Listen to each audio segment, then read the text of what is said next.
kai ma kana ɗaya daga cikin masu wucewa idan ana tunatarwa akan ibadun da musulunci ta tanada? Inna lillahi wa inna ilaihi raji'un. To ba dan ni ba, dan Allah ka tsaya ka saurari wannan bidiyon har ƙarshe domin yana ɗauke da falalar azumin Ramadan.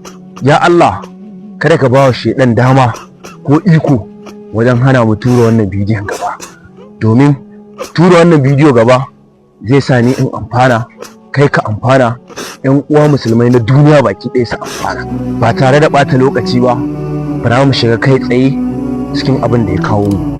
Falala na ɗaya, a watan Ramadan ƙofofin aljanna a buɗe suke, ƙofofin wuta a rufe suke, shedanu a ɗaure suke, sannan zuciya tana fuskantar ayyuka na alkhairi.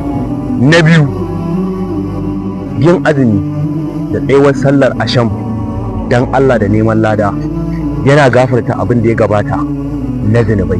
Na uku, a watan Ramadan akwai wani dare guda ɗaya, wato daren Lailatul Qadari. Duk wanda ya tsaya a cikin wannan dare yana mai imani da Allah da neman lada, to za a gafarta masa abin da ya gabata na zunubansa. Na hudu, umara a watan Ramadan yana daidai da aikin hajji tare da manzon Allah sallallahu alaihi wasallam. Na biyar, watan Ramadan wata ne na alƙur'ani, domin a watan Ramadan aka saukar da alƙur'ani mai girma.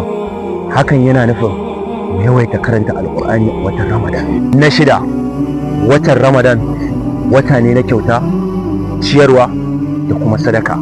Na bakwai, baccin mai azumin Ramadan ibada ne. Na takwas, mai azumin Ramadan yana tare da farin ciki guda biyu. Na ɗaya, yayin da zai buɗe baki, ma'ana shan ruwa.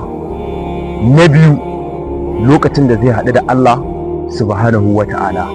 Na tara, azumi garkuwa ne ga wutar jahannama.